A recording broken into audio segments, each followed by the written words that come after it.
जय श्री राम। जहाँ श्री राम है वहाँ हृदय को अपना घर मिल जाता है। एपिसोड 216 अंत तक श्रवण करें। आइए गोस्वामी तुलसीदास जी की अमृतमय वाणी में समर्पित होकर अपने भीतर के प्रकाश को जागृत करें। काचे कट डारों फोरी, सको मेरु मूलक जिमि तोरी। तव प्रताप महिमा भगवाना, को बापुरो पिनाक पुराना। भावार्थ, और उसे कच्चे घड़े की तरह फोड़ डालूं। मैं सुमेरु पर्वत को मूली की तरह तोड़ सकता हूँ। हे भगवान, आपके प्रताप की महिमा से यह बेचारा पुराना धनुष तो कौन चीज है। नाथ जानी अस आयसु होऊ, कौतुक करो बिलो को सो। कमल नाल जिमी चाप चढ़ावो, जो जन सत प्रमाण ले धावो। भावार्थ, ऐसा जानकर हे नाथ, आज्ञा हो तो कुछ खेल करूं। उसे भी देखिए, धनुष को कमल की डंडी की तरह चढ़ाकर उसे 100 योजन तक दौड़ा लिए चला जाऊं। तौर छत्रक दंड जिमी तव प्रताप बलनाथ, जो न करो प्रभु पद सपत, कर न धरो धनुभात। भावार्थ, हे नाथ, आपके प्रताप के बल से धनुष को कुकुर मुत्ते की तरह तोड़ दूं। यदि ऐसा न करूं तो प्रभु के चरणों की शपथ है, फिर मैं धनुष और तरकस को कभी हाथ में भी न लूंगा।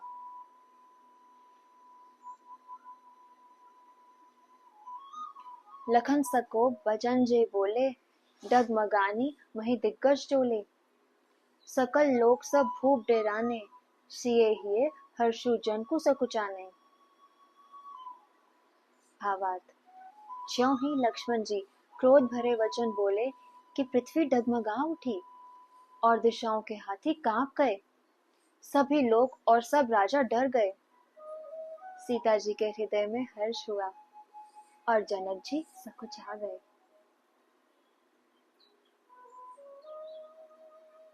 गुर रघुपति सब मुनि मन माही, मुदित भय पुनि पुनि पुलकाही। सह नहीं रघुपति लखनऊ नेवारे, प्रेम समय निकट बैठारे। भावार्थ, गुरु विश्वामित्र जी, श्री रघुनाथ जी और सब मुनि मन में प्रसन्न हुए और बार बार पुलकित होने लगे। श्री रामचंद्र जी ने इशारे से लक्ष्मण को मना किया और प्रेम सहित अपने पास बैठा लिया। विश्वामित्र समय सुख जानी, बोले अति स्नेहमय बानी। उठो राम भंजो भव जापा, मेटे उतात जनक परितापा। भावार्थ, विश्वामित्र जी शुभ समय जानकर अत्यंत प्रेम भरी वाणी बोले, हे राम उठो, शिव जी का धनुष तोड़ो और हे तात जनक का संताप मिटाओ।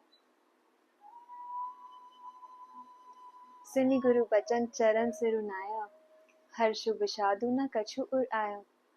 ठाड़े भय उठी सहज सुभाए, ठबनी जुबा मृगराजु लजाए।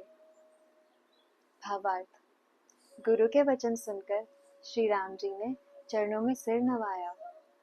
उनके मन में न हर्ष हुआ न विषाद, और वे अपनी ऐन खड़े होने की शान से जवान सिंह को भी लजाते हुए सहज स्वभाव से ही उठ खड़े हुए।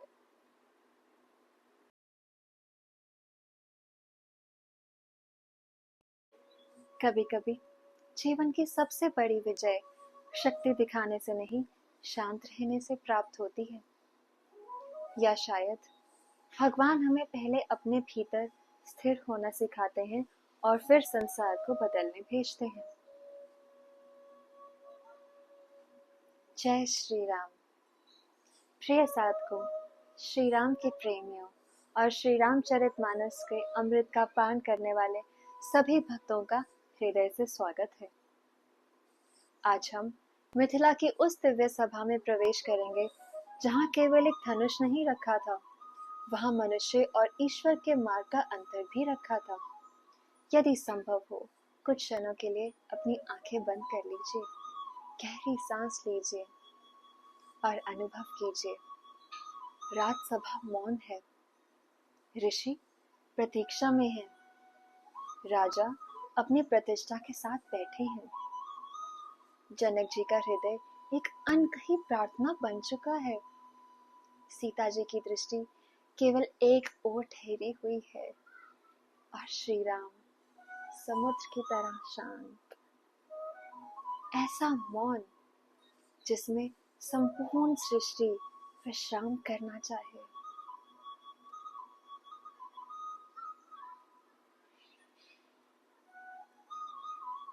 उसी सभा में एक ऐसा हृदय भी बैठा है जो अपने प्रभु का अपमान सह नहीं सकता। यह केवल साहस नहीं, यह प्रेम का स्वर है। जब हृदय पूरी तरह भगवान को समर्पित हो जाता है, तब उसे संसार की किसी कठिनाई का भय नहीं रहता, क्योंकि उसे अपनी शक्ति पर नहीं, प्रभु की कृपा पर भरोसा होता है। क्या हमारे जीवन में भी ऐसा विश्वास है, या हम हर परिस्थिति में स्वयं को ही अकेला योद्धा मान लेते हैं? शायद भक्ति का पहला फल यही है, जहाँ भय समाप्त होने लगता है, क्योंकि वहां मैं नहीं, केवल वह रह जाता है।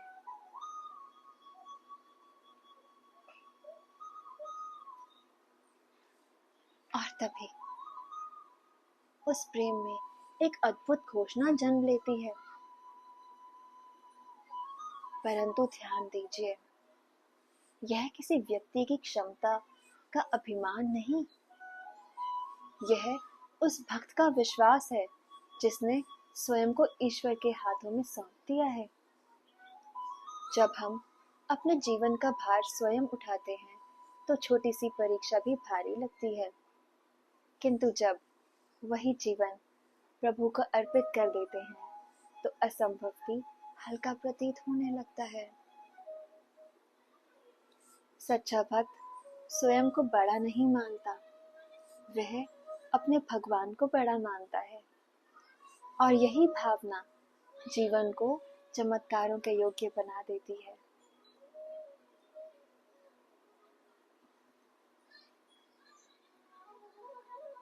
उसी क्षण सभा का वातावरण बदल जाता है। ऐसा लगता है जैसे संपूर्ण प्रकृति उस भाव को सुन रही हो। कितना अद्भुत सत्य है, हमारे शब्दों से पहले हमारे भाव यात्रा करते हैं। ईश्वर तक पहुंचने के लिए ऊंची आवाज नहीं, निर्मल हृदय चाहिए। आज हम अपने भीतर झांककर पूछें, क्या मेरी प्रार्थना केवल शब्द है, या वास्तव में मेरा संपूर्ण हृदय उसमें उपस्थित होता है? क्योंकि भगवान शब्दों से कम हृदय की भाषा अधिक सुनते हैं।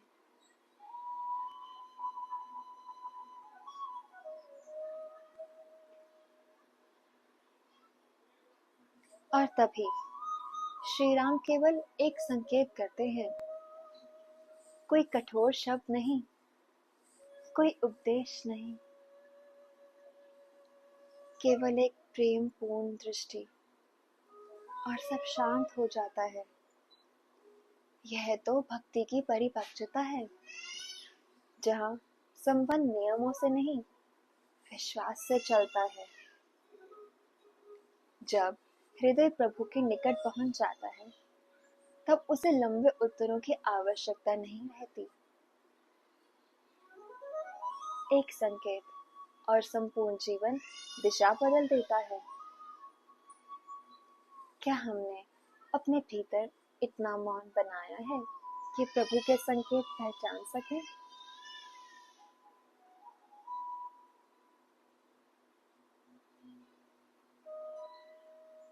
अब वातावरण फिर बदलता है। गुरु मुस्कुराते हैं, वे जानते हैं हर कार्य का एक दिव्य समय होता है। ईश्वर कभी जल्दबाजी नहीं करते, वे केवल सही क्षण की प्रतीक्षा करते हैं। हम प्रार्थना करते हैं और तुरंत उत्तर चाहते हैं, लेकिन शायद उत्तर आने से पहले ईश्वर हमारे भीतर वह पात्रता जगा रहे होते हैं जो उस कृपा को संभाल सके। धैर्य केवल प्रतीक्षा नहीं है, धैर्य भगवान के समय पर विश्वास करना है।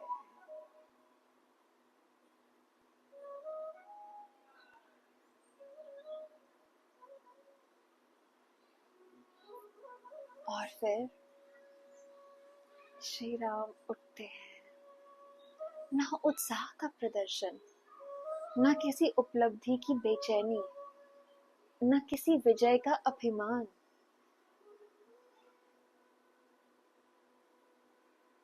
बस सहजता।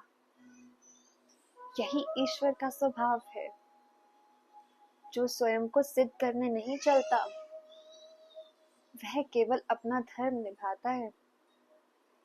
जब भीतर शांति स्थापित हो जाती है, तब बाहर का प्रत्येक कर्म पूजा बन जाता है।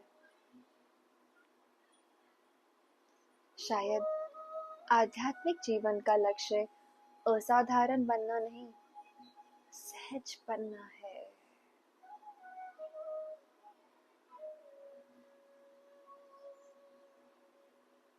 आज अपने हृदय से कुछ प्रश्न पूछिए। क्या मैं अपनी शक्ति सिद्ध करने में अधिक समय बिताता हूँ या प्रभु पर विश्वास करने में? क्या मैं हर उत्तर स्वयं देना चाहता हूँ या कुछ उत्तर भगवान पर छोड़ सकता हूँ? क्या मैं प्रतीक्षा से घबराता हूँ या उसे भी ईश्वर की साधना मानता हूँ? क्या मेरे भीतर ऐसा मौन है जहाँ श्री राम का संकेत सुना जा सके? आज की यह संपूर्ण लीला हमें बताती है, सामर्थ्य सुंदर है, पर समर्पण उससे भी सुंदर है। साहस आवश्यक है, पर करुणा उससे भी ऊंची है। प्रतीक्षा कठिन है, पर भगवान का समय कभी व्यर्थ नहीं होता। और सबसे बड़ी विजय दूसरों को हराने में नहीं, अपने भीतर के अहंकार को शांत करने में है। जहाँ श्री राम है, वहाँ शक्ति भी विनम्र हो जाती है और मौन भी प्रार्थना बन जाता है।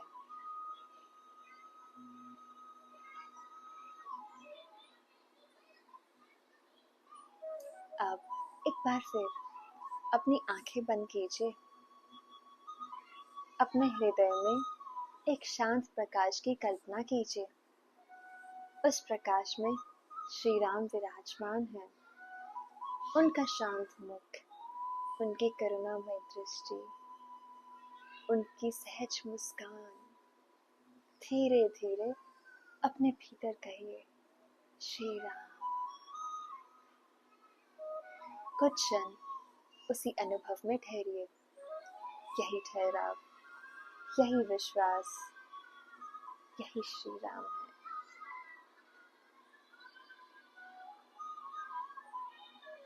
यदि आज की यह अमृत धारा आपके हृदय को स्पर्श कर गई हो, तो इसे अपने उन प्रियजनों तक अवश्य पहुंचाइए, जो इस समय जीवन में उत्तर नहीं, शांति खोज रहे हैं। अपने भाव कमेंट में अवश्य लिखिए। और यदि आप प्रतिदिन श्री रामचरितमानस की ऐसी ही हृदय स्पर्शी यात्राओं से जुड़ना चाहते हैं, तो सोलफुल मोटिवेशन परिवार का हिस्सा अवश्य बनिए।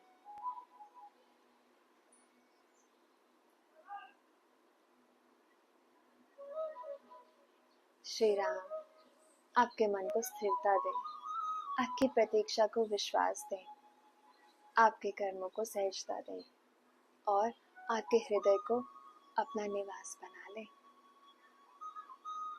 आपका दिन शुभ हो, राममय हो। जय श्री राम।